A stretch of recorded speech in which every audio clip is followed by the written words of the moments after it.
Hello, 10ನೇ ತರಗತಿ ವಿದ್ಯಾರ್ಥಿಗಳಿಗೆ ವಿಜ್ಞಾನ ವಿಡಿಯೋ ಪಾಠಕ್ಕೆ ಸ್ವಾಗತ. ನನ್ನ ಹೆಸರು ತಿಪ್ಪೇಸ್ವಾಮಿ KH.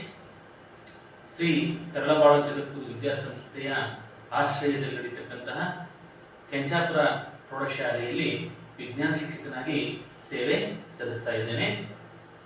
ಈ ದಿನ ನಾವು ವಿಜ್ಞಾನ ಭಾಗ 2ರಲ್ಲಿ ಬರುವಂತಹ ಭೌತಶಾಸ್ತ್ರ ವಿಷಯಕ್ಕೆ ಸಂಬಂಧಪಟ್ಟಂತಹ ಒಂದು ಘಟಕಕ್ಕೆ ಸಂಬಂಧಪಟ್ಟಂತೆ ನಾವು ಇವತ್ತು ಚರ್ಚೆ ಮಾಡೋದಕ್ಕೆ ನಾವು ಇಲ್ಲಿ ನಿಂತಿದ್ದೇವೆ.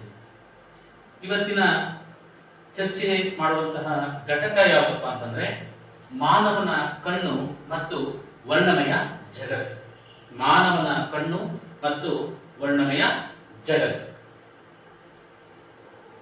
ವಿದ್ಯಾರ್ಥಿಗಳೇ, ನಮಗೆ ವಸ್ತುಗಳನ್ನ ನೋಡಬೇಕಾದ್ರೆ, ವಸ್ತುಗಳನ್ನ ವೀಕ್ಷಿಸಬೇಕಾದ್ರೆ ನಮಗೆ ಅವಶ್ಯಕವಾಗಿ ಬೇಕಾದಂತ ಅಂಶಗಳು ಯಾವ್ಯಾವು? ನೀವೆಲ್ಲ ಯೋಚನೆ ಮಾಡ್ತಾ ಇದ್ದೀರಿ. ನಮಗೆ ಕಣ್ಣಿನ ಅವಶ್ಯಕತೆ ತುಂಬಾ ಇದೆ. ಕಣ್ಣು ಇದ್ರೆ ಅಷ್ಟೇ ಸಾಕೇ? ಹಾಗಾದ್ರೆ ಮತ್ತಿನ್ನೇನು ಬೇಕಾಗ್ತದೆ? ಬೆಳಕಿನ ಅವಶ್ಯಕತೆಯೂ ಸಹ ಇರುತ್ತೆ.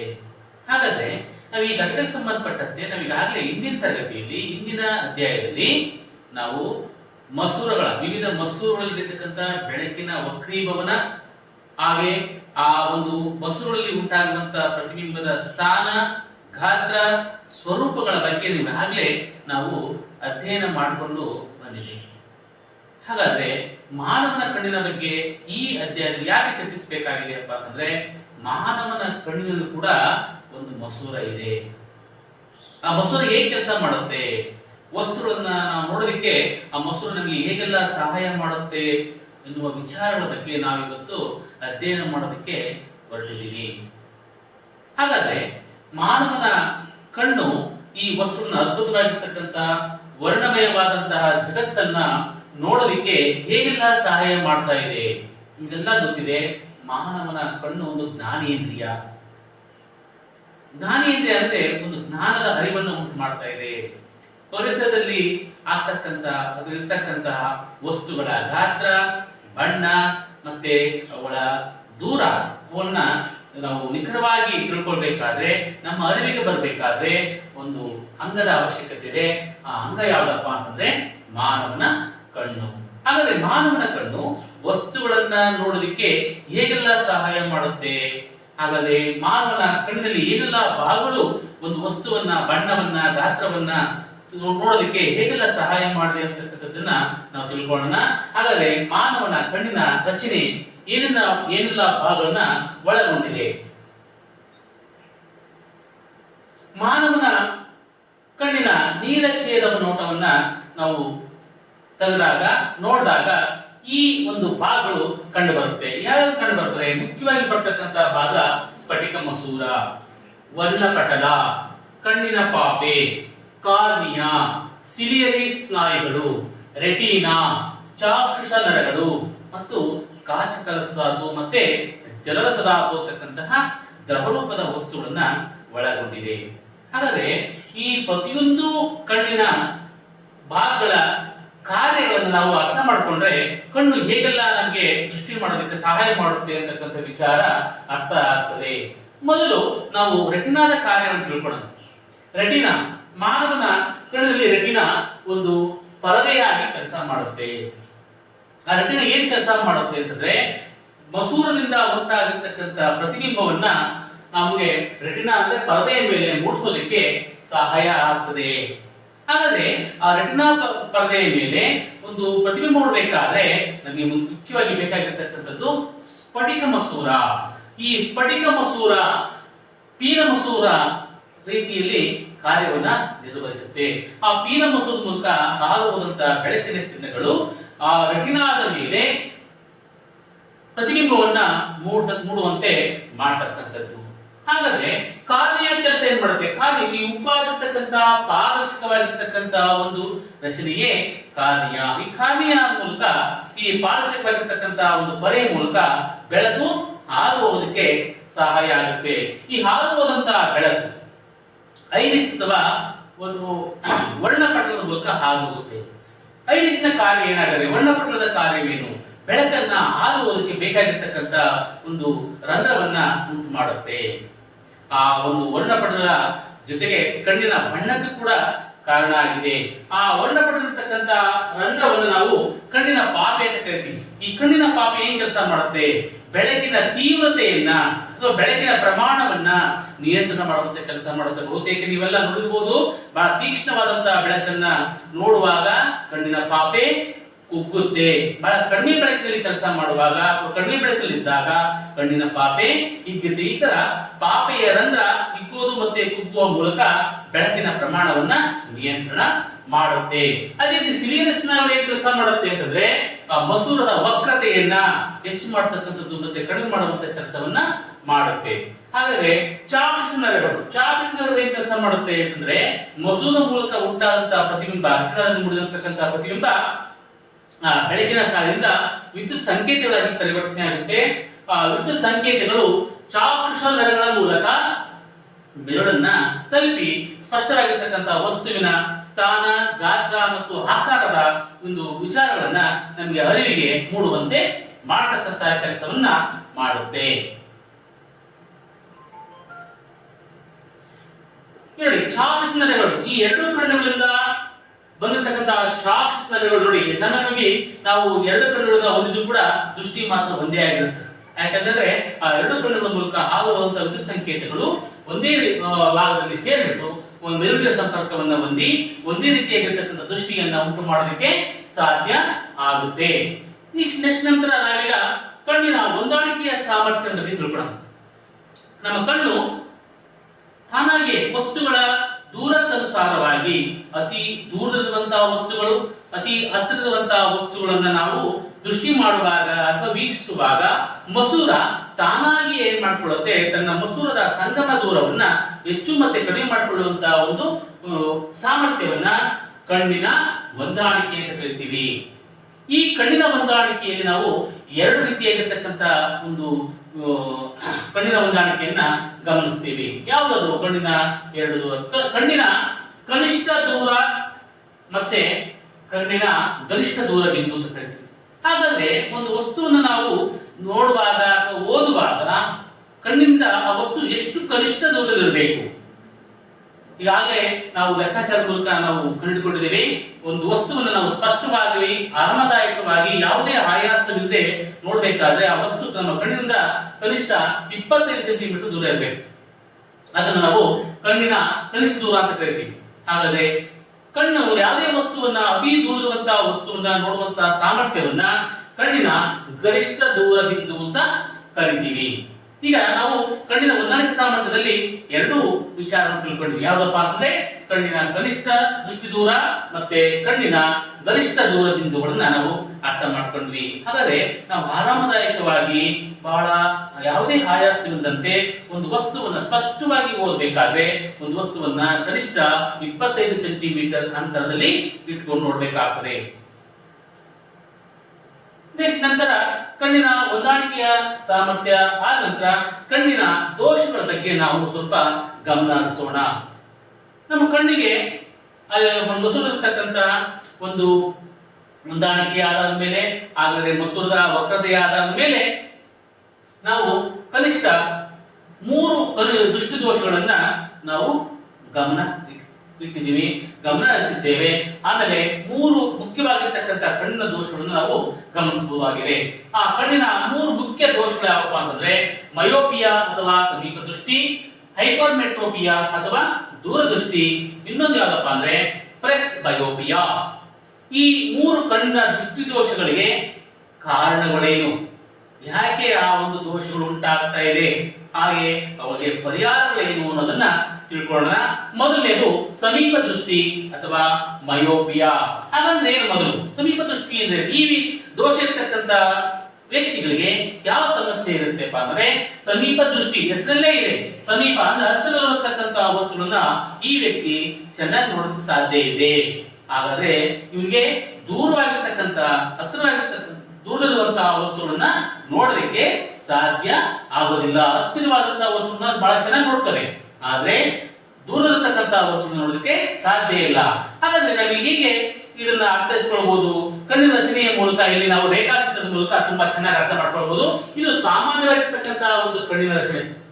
ಯಾವುದೇ ದೋಷ ಇಲ್ಲದೆ ಇರತಕ್ಕಂತ ವ್ಯಕ್ತಿಯಲ್ಲಿ ಇಲ್ಲಿ ಇರುವಂತಹ ವಸ್ತು ಸ್ಪಷ್ಟವಾಗಿ ರೆಟಿನಾದ ಮೇಲೆ ಅದರ ಬಿಂಬ ಮೂಡುತ್ತೆ. ಹಾಗಾದ್ರೆ ಸಮೀಪ ದೃಷ್ಟಿ ದೋಷ ಇರ್ತಕ್ಕಂಥ ವ್ಯಕ್ತಿಗಳಿಗೆ ಏನಾಗುತ್ತೆ ಅಂದ್ರೆ ಮಸೂರದ ಒಂದು ದೋಷದಿಂದಾಗಿ ರೆಟಿನಾದ ಮೇಲೆ ಮೂಡತಕ್ಕಂತ ಪ್ರತಿಬಿಂಬ ಮೂಡುವ ಬದಲು ಏನ್ ಮಾಡುತ್ತೆ, ರೆಟಿನಾದ ಮುಂಭಾಗದಲ್ಲಿ ಕಣ್ಣಿನ ಮಧ್ಯಭಾಗದಲ್ಲಿ ಮೂಡ್ತಾ ಇದೆ.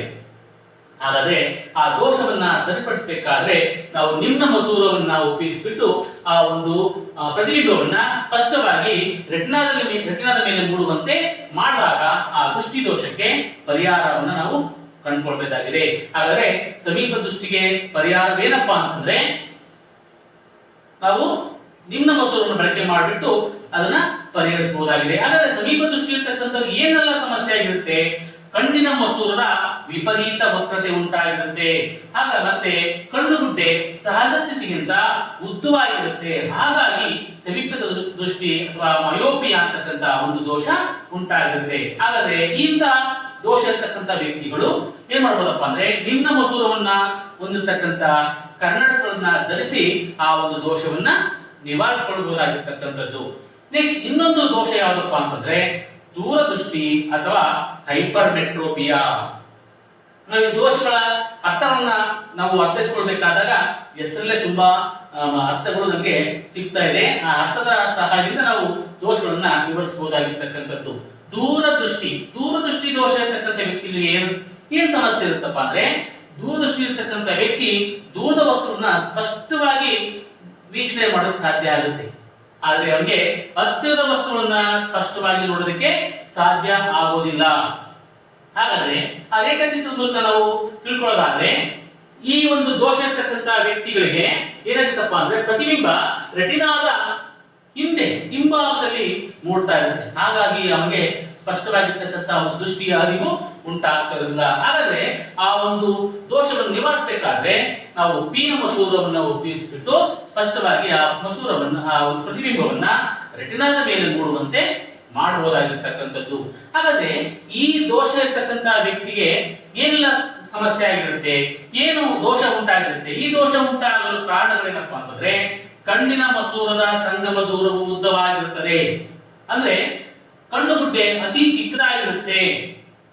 ಈ ಒಂದು ದೋಷವನ್ನ ನಾವು ಸೂಕ್ತ ಸಾಮರ್ಥ್ಯ ಇರ್ತಕ್ಕಂಥ ಪೀನ ಮಸೂರ ಇರ್ತಕ್ಕಂಥ ಕನ್ನಡಕಗಳನ್ನ ಧರಿಸೋದ್ರ ಮೂಲಕ ನಾವು ಈ ದೂರದೃಷ್ಟಿಯನ್ನ ಅಥವಾ ಹೈಪರ್ ಮೆಟ್ರೋಪಿಯಾವನ್ನ ನಿವಾರಣೆ ಮಾಡಬಹುದಾಗಿದೆ. ಹಾಗಾದ್ರೆ ಇನ್ನೊಂದು ದೋಷ ಯಾವಪ್ಪ ಅಂತಂದ್ರೆ ಪ್ರಿಸ್ಬಯೋಪಿಯಾ. ಈ ಒಂದು ದೋಷ ಸಾಮಾನ್ಯವಾಗಿ ವಯಸ್ಸಾದ ನಂತರ ಬರ್ತಕ್ಕಂಥದ್ದು. ವಯಸ್ಸಾದಂತೆ ಸಾಮಾನ್ಯವಾಗಿ ಕಣ್ಣಿನ ಹೊಂದಾಣಿಕೆಯ ಸಾಮರ್ಥ್ಯ ವಯಸ್ಸಾದಂತೆ ಕಡಿಮೆಯಾಗಿ ಮಸೂರವು ತನ್ನ ಸ್ಥಿತಿಸ್ಥಾಪಕ ಶಕ್ತಿಯನ್ನ ಕಳೆದುಕೊಳ್ತಕ್ಕಂಥ ಅಥವಾ ಕ್ರಮೇಣ ಸಿಲಿಯರಿ ಸ್ನಾಯುಗಳು ದುರ್ಬಲಗೊಳ್ಳುತ್ತೆ. ಮಸೂರದ ವಕ್ರತೆಯನ್ನ ಹೆಚ್ಚು ಮಾಡುವಂತ ಮತ್ತೆ ಕಡಿಮೆ ಮಾಡುವಂತ ಒಂದು ಕೆಲಸವನ್ನ ಆ ಸಿಲಿಯರಿ ಸ್ನಾಯುಗಳು ಮಾಡ್ತವೆ. ಆ ಸ್ನಾಯುಗಳ ಈ ಒಂದು ಸ್ಥಿತಿಸ್ಥಾಪಕ ಗುಣ ಅಥವಾ ಹಿಗ್ಗುವ ಮತ್ತೆ ಕುಗ್ಗುವ ಗುಣ ಕಡಿಮೆ ಆಗಿಬಿಟ್ಟು ದುರ್ಬಲಗೊಳ್ಳುವ ಮೂಲಕ ಏನಾಗುತ್ತಪ್ಪ ಅಂದ್ರೆ ಈ ಒಂದು ದೋಷ ಅಂದ್ರೆ ಪ್ರಿಸ್ಬಯೋಪಿಯಾ ಅಂತಕ್ಕಂಥದ್ದು ಉಂಟಾಗುತ್ತೆ. ಹಾಗಾದ್ರೆ ನಿಮಗೆ ಏನ್ ಸಮಸ್ಯೆ ಇರುತ್ತೆ ಅಂದ್ರೆ ಹತ್ತಿರದ ವಸ್ತುಗಳನ್ನು ಆರಾಮದಾಯಕವಾಗಿ ಮತ್ತು ಸ್ಪಷ್ಟವಾಗಿ ಸರಿಪಡಿಸುವ ಕನ್ನಡಕವಿಲ್ಲದೆ ನೋಡೋದಕ್ಕೆ ಸಾಧ್ಯವೇ ಆಗೋದಿಲ್ಲ. ಅಂತ ಒಂದು ಸಮಸ್ಯೆ ಇವ್ರಿಗೆ ಉಂಟಾಗುತ್ತೆ. ಯಾವ್ದಪ್ಪ ಅಂದ್ರೆ ಪ್ರಿಸ್ಬಯೋಪಿಯಾ. ಹಾಗಾದ್ರೆ ಈ ದೋಷವನ್ನ ಹೇಗೆ ಸರಿಪಡಿಸಬಹುದು? ಸಾಮಾನ್ಯವಾಗಿ ಈ ಒಂದು ದೋಷವನ್ನ ದ್ವಿಸಂಗಮ ಮಸೂರಗಳನ್ನ ಬಳಕೆ ಮಾಡಿಬಿಟ್ಟು ಈ ಒಂದು ದೋಷವನ್ನ ಸರಿಪಡಿಸಬಹುದಾಗಿದೆ. ಈಗ ಇತ್ತೀಚಿನ ದಿನಗಳಲ್ಲಿ ಬಹಳಷ್ಟು ವಿಜ್ಞಾನ ಮುಂದುವರೆದಿರುವುದರಿಂದ ಕೆಲವು ಬಹಳಷ್ಟು ಆಧುನಿಕ ಉಪಕರಣಗಳ ಬಳಕೆ ಮಾಡಿಬಿಟ್ಟು ಕೂಡ ಈ ದೋಷವನ್ನು ಸರಿಪಡಿಸಬಹುದಾಗಿದೆ. ಯಾವಪ್ಪ ಅದು ಅಂತಂದ್ರೆ ಒತ್ತು ಮಸೂರಗಳು ಅಥವಾ ಕಾಂಟ್ಯಾಕ್ಟ್ ಲೆನ್ಸ್ ಅಂತ ಕರಿತೀವಿ. ಕನ್ನಡಕಗಳು ಧರಿಸೋದು ಗೊತ್ತೇ ಆಗೋದಿಲ್ಲ. ಕಣ್ಣಿನ ಗುಡ್ಡೆಗಳು ನೇರವಾಗಿ ಆ ಒಂದು ಮಸೂರಗಳನ್ನ ಧರಿಸೋದ್ರ ಮೂಲಕ ನಾವು ಈ ಒಂದು ದೋಷವನ್ನ ಸರಿಪಡಿಸಬಹುದು. ಅಥವಾ ಶಸ್ತ್ರಚಿಕಿತ್ಸೆಯಿಂದಲೂ ಕೂಡ ಈ ಪ್ರಿಸ್ಬಯೋಪಿಯಾವನ್ನು ನಾವು ಸರಿಪಡಿಸಬಹುದಾಗಿದೆ. ಇದುವರೆಗೂ ನಾವು ಕಣ್ಣಿನ ದೋಷಗಳ ಬಗ್ಗೆ, ಕಾರಣಗಳನ್ನ ಮತ್ತೆ ಪರಿಹಾರ ಕ್ರಮಗಳ ಬಗ್ಗೆ ನಾವು ಅರ್ಥ ಮಾಡ್ಕೊಂಡಿದೀವಿ. ಈಗ ಮುಂದೆ ಈ ಬೆಳಕು ಪ್ರಕೃತಿಯಲ್ಲಿ ಏನೆಲ್ಲ ವಿದ್ಯಮಾನಗಳನ್ನ ಉಂಟು ಮಾಡ್ತಾ ಇದೆ, ಆ ವಿದ್ಯಮಾನಗಳು ಉಂಟಾಗುವುದರಿಂದ ಪ್ರಕೃತಿಯಲ್ಲಿ ನಾವೇನೆಲ್ಲ ವಿಸ್ಮಯಗಳನ್ನ ನೋಡ್ತಾ ಇದ್ದೇವೆ ಅನ್ನೋದ್ರ ಬಗ್ಗೆ ನಾವು ತಿಳ್ಕೊಳ್ಬೇಕಾಗಿದೆ. ಅದರಲ್ಲಿ ಮೊದಲನೇದಪ್ಪ ಅಂದ್ರೆ ಬೆಳಕಿನ ವಕ್ರೀಭವನ. ಈ ವಕ್ರೀಭವನದಿಂದ ಏನು ವಕ್ರೀಭವನ ಅಂತಂದ್ರೆ, ಈಗಾಗಲೇ ಈಗ ಕಳೆದ ತರಗತಿ 8ನೇ ತರಗತಿ ಮತ್ತು 9ನೇ ತರಗತಿಗಳಲ್ಲಿ ನೀವು ತಿಳ್ಕೊಂಡಿರ್ಬೋದು. ಏನಪ್ಪಾ ಅಂತಂದ್ರೆ ಬೆಳಕು ವಿಭಿನ್ನವಾಗಿರ್ತಕ್ಕಂತಹ ಸಾಂದ್ರ ಮಾಧ್ಯಮಗಳ ಮೂಲಕ ಚಲಿಸಿದಾಗ ತನ್ನ ಚಲಿಸುವಂತಹ ದಿಕ್ಕನ್ನ ಬದಲಾಯಿಸಿಕೊಳ್ಳುತ್ತೆ. ಆ ಬದಲಾಯಿಸೋದ್ರಿಂದ ಅಲ್ಲಿ ಬೇರೆ ಬೇರೆ ರೀತಿಯಾಗಿರ್ತಕ್ಕಂಥ ವಸ್ತುಗಳು ಕಾಣಿಸ್ತವೆ. ಉದಾಹರಣೆ ನಾವು ಈಗಾಗಲೇ ಈ ಒಂದು ವಿದ್ಯಮಾನವನ್ನ ಉದಾಹರಣೆ ಕೊಡೋದಾದ್ರೆ, ನಾವು 8ನೇ ತರಗತಿಯಲ್ಲಿ ನಾವೊಂದು ನೀರಿರುವಂತಹ ಗಾಜಿನ ಲೋಟದಲ್ಲಿ ಪೆನ್ಸಿಲ್ ಅನ್ನು ಇಟ್ಟಾಗ ಪೆನ್ಸಿಲ್ ಮುರಿದಂತೆ ಕಾಣ್ತಾ ಇತ್ತು. ಒಂದು ಗಾಜಿನ ನೀರಿರುವಂತಹ ಪಾತ್ರೆಯಲ್ಲಿರ್ತಕ್ಕಂಥ ನಾಣ್ಯ ಮೇಲೆ ಬಂದಂತೆ ಕಾಣ್ತಿತ್ತು. ಇದಕ್ಕೆಲ್ಲ ಕಾರಣ ಏನಪ್ಪಾ ಅಂತಂದ್ರೆ ಬೆಳಕು ವಿಭಿನ್ನವಾಗಿರ್ತಕ್ಕಂಥ ಸಾಂದ್ರ ಮಾಧ್ಯಮ ಮೂಲಕ ಹಾದು ಹೋದಾಗ ಏನಾಗ್ತಾ ಇತ್ತು, ಬೆಳಕು ವಕ್ರೀಭವನ ತನ್ನ ಪಥವನ್ನ ಬದಲಾಯಿಸಿದ ಅಲ್ಲಿ ಯಾವುದೇ ಮುರಿತ ಉಂಟಾದರೂ ಕೂಡ ಮುರಿದಂತೆ ಭಾಸವಾಗ್ತಾ ಇತ್ತು. ಈ ಒಂದು ಬೆಳಕಿನ ಗಾಳಿಯಲ್ಲಿ ಬೆಳಕಿನ ವಕ್ರೀಭವನ ಉಂಟಾಗುವುದರಿಂದ ಏನೆಲ್ಲ ವಿದ್ಯಮಾನಗಳು ಉಂಟಾಗ್ತಾ ಇದೆ ಅನ್ನೋದನ್ನು ನಾವು ತಿಳ್ಕೋಬೇಕಾಗಿದೆ. ಏನಪ್ಪ ವಿದ್ಯಮಾನಗಳು? ಈಗಾಗಲೇ ಗೊತ್ತಿರಬಹುದು.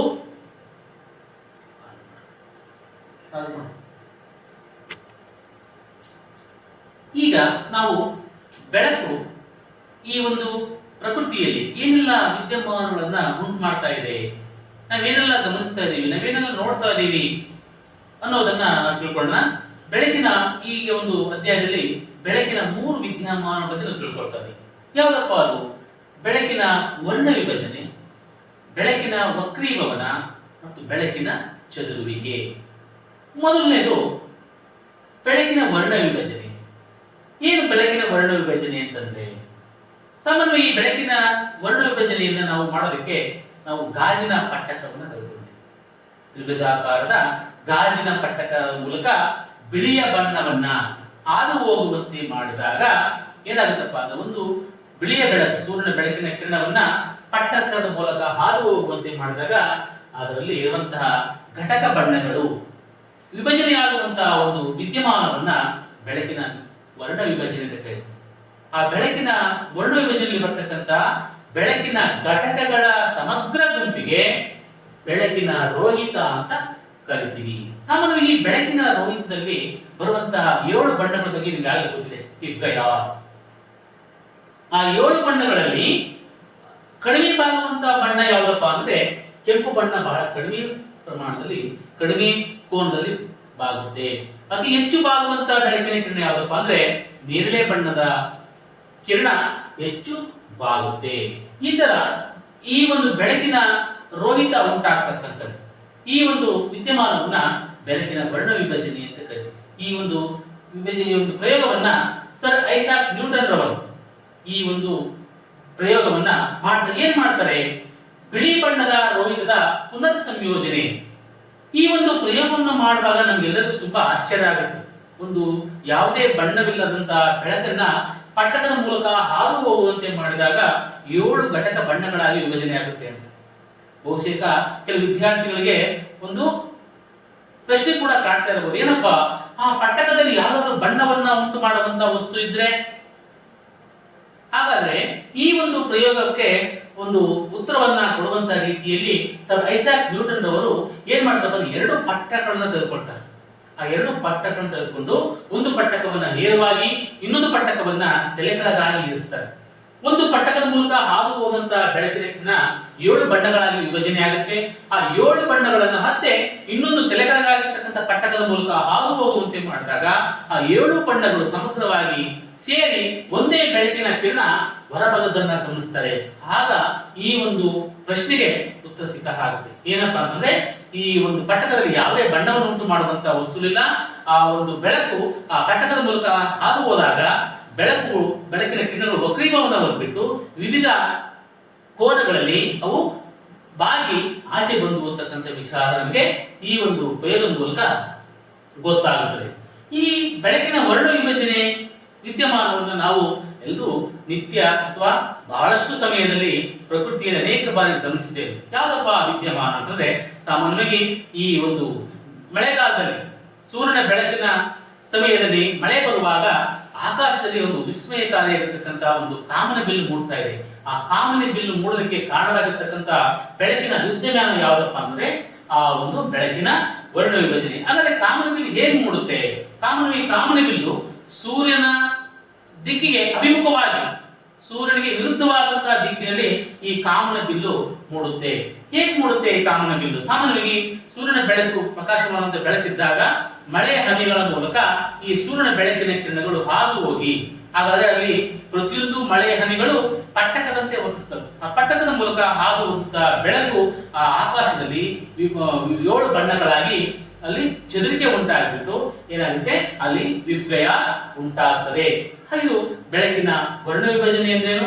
ಆ ವರ್ಣ ವಿಭಜನೆ ಪ್ರಕೃತಿಯಲ್ಲಿ ಏನೆಲ್ಲ ವಿಸ್ಮಯಕಾರಿಯಾಗಿರ್ತಕ್ಕಂಥ ವಿಚಾರವನ್ನ ಉಂಟು ಮಾಡುತ್ತೆ ಅಂತಕ್ಕಂಥದ್ರ ಬಗ್ಗೆ ನಾವು ತಿಳ್ಕೊಂಡ್ವಿ. ನೆಕ್ಸ್ಟ್ ಇನ್ನೊಂದು ವಿದ್ಯಮಾನ ಯಾವ್ದಪ್ಪ ಅಂದ್ರೆ ವಾಯುಮಂಡಲದಲ್ಲಿ ವಕ್ರೀಭವನ. ಬಹುತೇಕ ನೀವೆಲ್ಲ ನೋಡಿರ್ಬೋದು, ಮರೀಚಿಕೆಗಳು ನೋಡಿರ್ಬೋದು, ಬಿಸಿಲು ಕುದುರೆ ಅಂತ ಕರಿತೀವಿ. ಅಥವಾ ಬಿಸಿಯಾಗಿರ್ತಕ್ಕಂತಹ ವಸ್ತುಗಳು ಮೇಲೆ ಇರುವಾಗ ಅಲ್ಲಿ ಭಿನ್ನ ಭಿನ್ನವಾಗಿರ್ತಕ್ಕಂತಹ ಪದರಗಳು ಉಂಟಾಗುತ್ತೆ. ವಾಯುಮಂಡಲದಲ್ಲಿ ನಾವು ಅನೇಕ ಪದಗಳನ್ನ ಉಂಟು ಮಾಡೋದಕ್ಕೆ ಕಾರಣವಾಗಿರ್ತಕ್ಕಂಥ ವಿದ್ಯಮಾನ ಯಾವ್ದಪ್ಪ ಅಂದ್ರೆ ಉಷ್ಣತೆಯಲ್ಲಿರುವಂತಹ ವ್ಯತ್ಯಾಸ. ಏನಾಗುತ್ತೆ, ಉಷ್ಣತೆಯಲ್ಲಿರುವಂತಹ ವ್ಯತ್ಯಾಸ ಉಂಟಾದಾಗ ನಮ್ಮ ಭೂಮಿ ಮೇಲೆ ಇರತಕ್ಕಂಥ ವಾಯುಮಂಡಲದ ಪದಗಳಲ್ಲಿ ಭಿನ್ನವಾಗಿರ್ತಕ್ಕಂಥ ಸಾಂದ್ರತೆಯ ಮಾಧ್ಯಮಗಳು ಉಂಟಾಗುತ್ತೆ. ಈ ಭಿನ್ನವಾಗಿರುವಂತಹ ವಾಯುಮಂಡಲದ ಸಾಂದ್ರತೆಗಳ ಮೂಲಕ ಬೆಳಕು ಹಾದು ಹೋದಾಗ ಬೆಳಕು ಏನಾಗುತ್ತೆ, ವಕ್ರೀಭವನ ಆಗುತ್ತೆ, ತನ್ನ ಚಲಿಸುವಂತ ಪಥವನ್ನ ಬದಲಾಯಿಸುತ್ತೆ. ಈ ಒಂದು ವಕ್ರೀಭವನ, ಬೆಳಕಿನ ವಾಯುಮಂಡಲದಲ್ಲಿ ಬೆಳಕಿನ ವಕ್ರೀಭವನ ಉಂಟಾಗುವುದರಿಂದ ನಮಗೆ ಏನೆಲ್ಲ ವಿಸ್ಮಯಕಾರಿಯಾಗಿರ್ತಕ್ಕಂಥ ವಿಚಾರಗಳು ನಮಗೆ ಕಣ್ಣಿಗೆ ಕಾಣಿಸ್ತಾ ಇದ್ದಾವೆ. ಬಹುತೇಕ ನೀವೆಲ್ಲ ರಾತ್ರಿ ಆಕಾಶವನ್ನ ನೋಡ್ತಾ ಇದ್ದೀರಿ. ರಾತ್ರಿ ಆಕಾಶದಲ್ಲಿ ನಕ್ಷತ್ರಗಳು ಮಿನುಗ್ತಾ ಇರ್ತವೆ.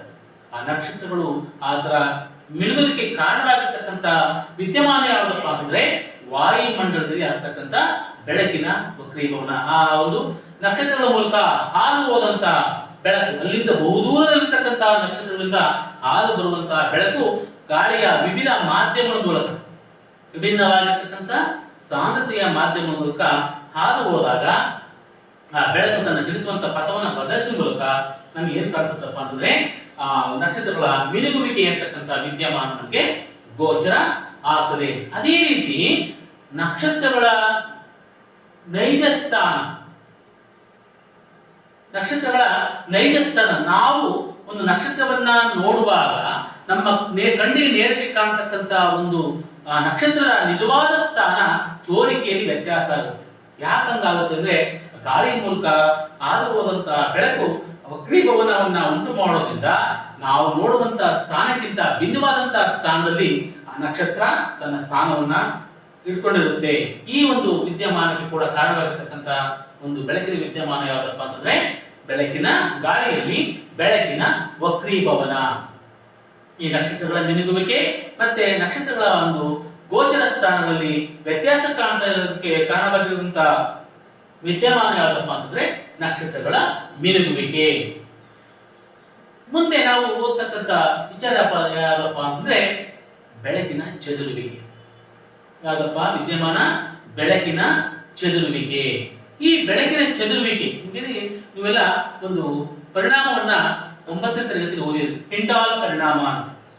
ಕಲಿಲ ಕಣಗಳ ಮೂಲಕ ಬೆಳಕು ಹಾದು ಹೋದಾಗ ಬೆಳಕಿನ ಪಥ ಅಗಲ ಆಗುತ್ತೆ, ಪಥ ಕಾಣಿಸುತ್ತೆ.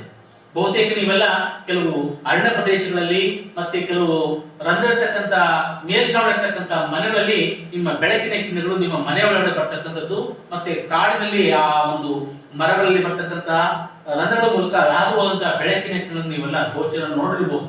ಅದೆಲ್ಲ ಟಿಂಡಾಲ್ ಪರಿಣಾಮ ಅಂತ ಕರಿತೀವಿ. ಆ ಟಿಂಡಾಲ್ ಪರಿಣಾಮದಿಂದನೇ ಬೆಳಕು ಗಾಳಿಯ ಕಣಗಳ ಮೂಲಕ ಹಾದು ಹೋದಾಗ ಬೆಳಕು ಚದುರುತ್ತೆ. ಈ ತರ ಬೆಳಕಿನ ಚದುರುವಿಕೆಯ ಪರಿಣಾಮದಿಂದಾಗಿ ನಾವು ಏನೆಲ್ಲ ಪ್ರಕೃತಿಯಲ್ಲಿ ಕೆಲವು ವಿದ್ಯಮಾನವನ್ನು ನೋಡ್ತಾ ಇದ್ದೀವಿ. ನೀವೆಲ್ಲ ಗಮನಿಸ್ತಾ ಇರಬಹುದು, ಅಥವಾ ನಿಮ್ಮ ತಲೆಯಲ್ಲಿ ಪ್ರಶ್ನೆ ಕೂಡ ಬಹಳಷ್ಟು ದಿನಗಳಿಂದ ಉಳ್ಕೊಂಡಿರಬಹುದು. ಯಾವ್ದಪ್ಪ ಪ್ರಶ್ನೆ ಅಂತಂದ್ರೆ, ನಮ್ಮ ಶುಭ್ರವಾಗಿರ್ತಕ್ಕಂಥ ಆಕಾಶ ನೀಲಿ ಬಣ್ಣ ಕಾಣಿಸುತ್ತೆ, ಅದೇ ರೀತಿ ನಮ್ಮ ಸಮುದ್ರದಲ್ಲಿರ್ತಕ್ಕಂಥ ನೀರು ಕೂಡ ನೀಲಿ ಬಣ್ಣದ ಗೋಚರ ಆಗ್ತಾ ಇದೆ. ಈ ಒಂದು ಆಕಾಶ ನೀಲಿ ಆಗೋದಕ್ಕೆ ಕಾರಣ ಏನು?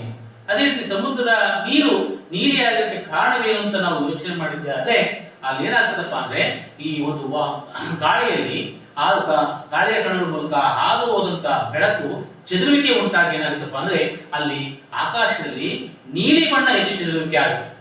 ಆ ನೀಲಿ ಬಣ್ಣ ಹೆಚ್ಚು ಚದುರುವುದರಿಂದ ನಮಗೆ ಆಕಾಶ ನೀಲಿ ಬಣ್ಣಕ್ಕೆ ಕಾಣಿಸುತ್ತೆ.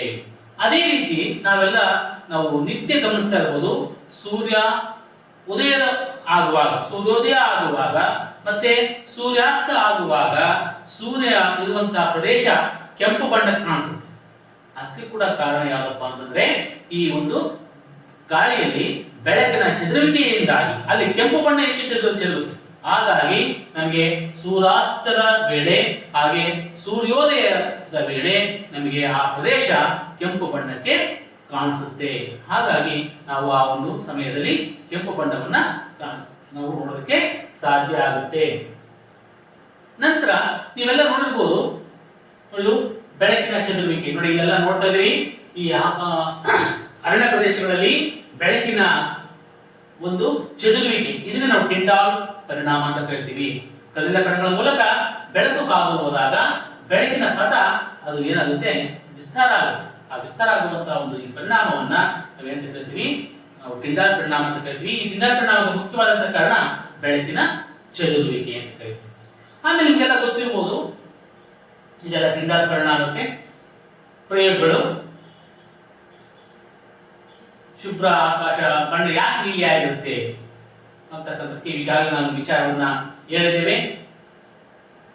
ಅಪಾಯ ಸಂಕೇತದ ದೀಪಗಳು ಯಾವಾಗ ಸಾಮಾನ್ಯವಾಗಿ ಕೆಂಪು ಬಣ್ಣದಲ್ಲಿ ಇರ್ತದೆ, ಯಾಕೆ ಅಂತಕ್ಕಂಥದ್ದು.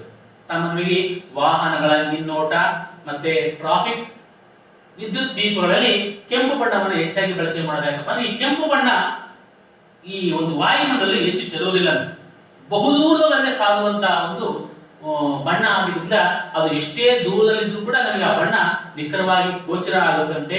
ಹಾಗಾಗಿ ಅಪಾಯ ಸಂಕೇತ ದೀಪಗಳು ಮತ್ತೆ ವಾಹನದ ಹಿಂಬದಿಯ ದೀಪಗಳನ್ನ ನಾವು ಕೆಂಪು ಬಣ್ಣದಲ್ಲಿ ಹಾಕೋದಕ್ಕೆ ಕಾರಣ ಆಗಿದೆ ಅಂತಕ್ಕಂಥದ್ದು. ಇಷ್ಟು ವಿಚಾರವನ್ನು ನಾವು ಈ ಒಂದು ಮಾನವನ ಕಣ್ಣು ಮತ್ತೆ ವರ್ಣಮಯ ಜಗತ್ತಿನಲ್ಲಿ ನಾವು ತಿಳ್ಕೊಳ್ತಾ ಇದ್ದೀವಿ. ಇಷ್ಟು ಹೇಳಲಿಕ್ಕೆ ಅವಕಾಶ ಕೊಟ್ಟಿರ್ತಕ್ಕಂಥ ಎಲ್ಲರಿಗೂ ಕೂಡ ಧನ್ಯವಾದವನ್ನು ಅರ್ಪಿಸ್ತೇನೆ. ಹಾಗೆ ಈ ಒಂದು ಘಟಕವನ್ನ ಉತ್ತಮವಾಗಿ ಅಭ್ಯಸಿಸಿ ಉತ್ತಮವಾದಂತಹ ಅಂಕಗಳನ್ನ ಪಡಿತೀರ ಅಂತ ಹೇಳಿ ನಾನು ಭಾವಿಸಿ ನನ್ನ ಈ ಅಧ್ಯಾಯವನ್ನ ಮುಗಿಸ್ತಾ ಇದ್ದೇನೆ. ವಂದನೆಗಳು.